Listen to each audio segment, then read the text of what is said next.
அன்பான வணக்கம். ஜார்க்கண்ட் முதலமைச்சர் ஹேமந்த் சோரன் வீட்டில் அமலாக்கத்துறை அதிகாரிகள் முகாமிட்டு விசாரணை மேற்கொண்டு வருகிறார்கள். இந்த வழக்குடைய பின்னணியை பொறுத்தவரையில் நேற்று இது தொடர்பாக அவருக்கு கடிதம் அனுப்பப்பட்டது. அதாவது ஜார்க்கண்ட் முதலமைச்சர் தரப்பில் அமலாக்கத்துறைக்கு ஒரு கடிதம் அனுப்பினார். அதாவது இன்று 1 மணிக்கு விசாரணைக்கு வாருங்கள் அப்படின்னு என்று கடிதம் அனுப்பியிருந்தார். அந்த கடிதத்தின் அடிப்படையில் அமலாக்கத்துறை அதிகாரிகள் நேரில் சென்று விசாரணை மேற்கொண்டு வருகிறார்கள்.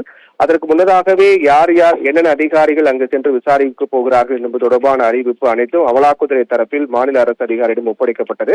அதன் அடிப்படையில் நேற்று கொடுத்த அந்த அறிக்கையின் அடிப்படையில் இன்று அமலாக்கத்துறை அதிகாரிகள் ஹேமந்த் சோரன் வீட்டிற்கு சென்று விசாரித்து வருகிறார்கள். அவருடைய இல்லம் ஆனது ஜார்க்கண்ட் தலைநகர் ராஞ்சியில் இருக்கக்கூடிய முக்கிய பகுதியில் அவருடைய இல்லம் அமைந்திருக்கக்கூடிய அனைத்து இடங்களிலும் 144 தடை உத்தரவு போடப்பட்டு போலீசார் தொடர்ந்து கண்காணித்து வருகிறார்கள்.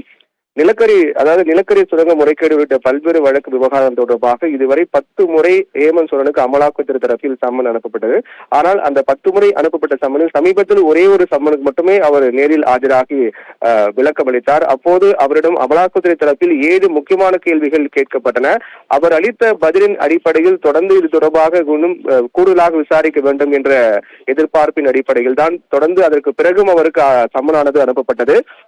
ஏற்கனவே ஒரு முறை ஆஜரானது அடிப்படையில் அப்போது அவரிடம் கேட்கப்பட்ட கேள்விகளின் அடிப்படையில் தான் தொடர்ந்து விசாரிக்க வேண்டும் என்பதற்காக தொடர்ந்து அமலாக்கத்துறை அதிகாரிகள் தரப்பில் ஹேமந்த் சோரனுக்கு சம்மன் அனுப்பப்பட்டது. ஆனால் அதற்கு பிறகு ஒரு முறை கூட அவர் நேரில் ஆஜராகாத காரணத்தால் அவரை தொடர்ந்து எங்கு இருக்கிறார் என்பது தொடர்பாக அமலாக்கத்துறை அதிகாரிகள் கண்காணித்து வந்தார்கள்.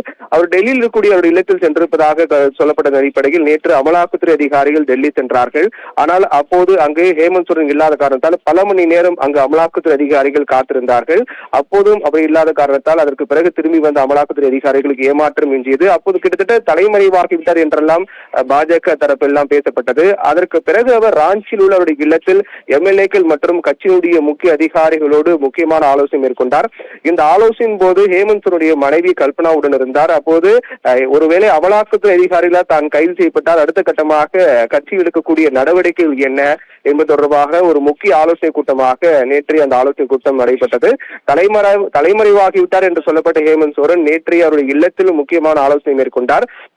அந்த ஆலோசனை அடிப்படையில் தான் அப்போது அந்த ஆலோசனைக்கு பிறகுதான் ஹேமந்த் சோரன் தரப்பிலிருந்து அமலாக்கத்துறைக்கு கடிதம் அனுப்பப்பட்டு 1 மணிக்கு வாருங்கள் விசாரணை செய்யலாம் விசாரியுங்கள் என்று கடிதம் அனுப்பப்பட்டது. அதன் அடிப்படையில் தான் 1 மணிக்கு அமலாக்கத்துறை அதிகாரிகள் ஹேமந்த் சோரன் இல்லத்துக்கு சென்று தொடர்ச்சியாக விசாரணை மேற்கொண்டு வருகிறார்கள். இந்த விசாரணையின் போது ஏதேனும் அசம்பாவிதங்கள் தவிர்ப்பதற்காக அவருடைய இல்லம் அமைந்திருக்கக்கூடிய பகுதி உள்ளிட்ட பல்வேறு இடங்களில் 144 தடை உத்தரவு போடப்பட்டு போலீசார் குவிக்கப்பட்டிருக்கிறார்கள்.